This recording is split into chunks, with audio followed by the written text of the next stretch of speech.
Todos nós enfrentamos na vida problemas e obstáculos diante dos quais muitas vezes ficamos paralisados, como se uma profunda convicção nos invadisse de que o problema é insolúvel ou simplesmente que não temos o talento ou a capacidade necessária para encontrar uma solução. Quando tocamos um pouco mais nossa verdadeira realidade, percebemos que grande parte da angústia e sofrimento que experimentamos na vida é opcional e que nossa natureza fundamental é fonte de energia, sabedoria, serenidade, alegria, criatividade e amor. Uma das coisas mais difíceis de fazer é manter a mente aberta ao explorar conceitos que desafiam nossa forma habitual de pensar. Se você quer se reinventar, foque no que quer e não no que teme. O cérebro é um órgão tão complexo que, apesar de representar apenas 2% do peso corporal, consome 25% do fluxo sanguíneo.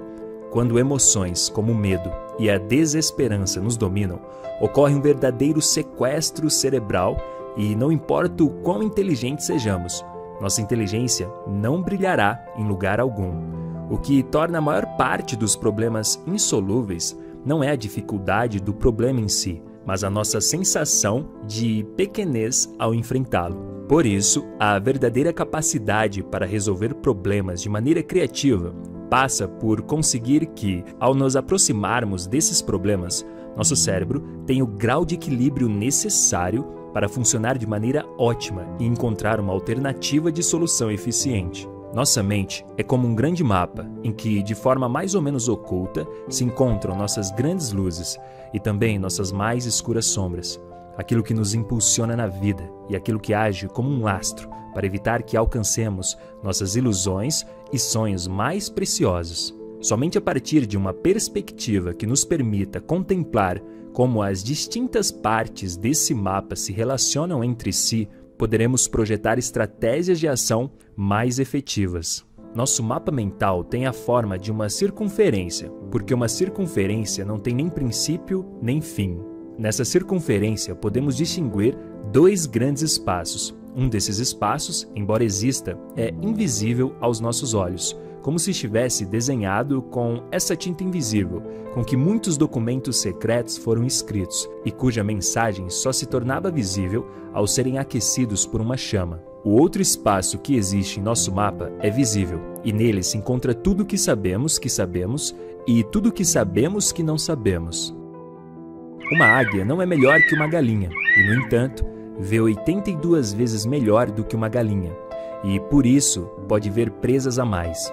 A uma distância de 2 km, uma águia é capaz de ver paisagens que uma galinha nem sequer sonharia em ver. É verdade que a vida de uma galinha é mais confortável, pois a comida é fornecida, enquanto a águia tem que caçar. No entanto, o preço que se paga talvez seja muito alto, porque não é nada mais e nada menos do que o exercício da liberdade. Aos seres humanos acontece algo muito semelhante ao que acontecia com a águia da história. Esquecemos quem realmente somos e adotamos uma nova identidade que, como não corresponde à nossa realidade, nos deixa sempre com uma sensação de vazio interior, independentemente do que possuímos. Para preencher essa sensação de que nos falta algo, tentamos adornar essa identidade que assumimos para que pareça mais atraente e valiosa. É por isso que muitas vezes sonhamos com a pessoa que gostaríamos de ser e com a forma como gostaríamos de ser. A busca por si mesmo, por quem se é na realidade, é sempre um ato de heroísmo, que implica aprender a superar-se a si mesmo repetidas vezes, para aos poucos expandir os limites da própria identidade. Somente desta maneira podemos chegar a descobrir o extraordinário no ordinário. O próprio Einstein dizia que na vida, ou nada é um milagre, ou tudo é um milagre.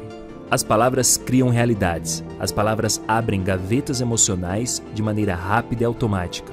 O tipo de gavetas emocionais que se abrem depende das experiências que associamos a elas. O fato de que a linguagem tem acesso a esse mundo emocional pessoal, íntimo e intransferível tem muita lógica se entendermos que todos usamos as palavras para interpretar o que nos acontece. É através das nossas interpretações e avaliações daquilo que nos acontece que vamos gerando as nossas certezas e condições que pouco a pouco vão configurando a nossa identidade e personalidade. São essas convicções instaladas a nível inconsciente que se convertem nos pontos de referência na hora de determinar qual será o significado que vamos atribuir a certos eventos. A linguagem é tão poderosa que basta que uma pessoa mude, por exemplo, a frase "isso é algo horrível" para "isso é inconveniente", para que haja pelo menos uma ligeira mudança no seu mundo emocional. Lembremos que, aparentemente, as palavras são simples sinais que correspondem a alguns sons, mas que na realidade são conexões diretas a mundos emocionais pessoais, íntimos e intransferíveis. Chamamos de linguagem transformacional, aquela que tem por si mesma a capacidade de afetar as emoções e os estados de ânimo. Sejamos, por isso, muito cautelosos com o tipo de palavras que usamos e com o tipo de avaliações que geramos, para evitar que não sejam os eventos, mas sim as nossas próprias avaliações, as que nos roubem o nosso poder pessoal e nos gerem um sofrimento desnecessário. As palavras não são levadas pelo vento, mas criam realidades. Procuremos palavras para ajudar e não para anular. Talvez se surpreenda com o que começa a acontecer. Embora eu não goste muito da analogia entre o cérebro e o computador, ela pode ser muito útil para entender certas coisas que tendem a ser um pouco evasivas. Nosso cérebro se assemelha parcialmente a um computador complexo, capaz de realizar os cálculos mais surpreendentes e encontrar as soluções mais inovadoras.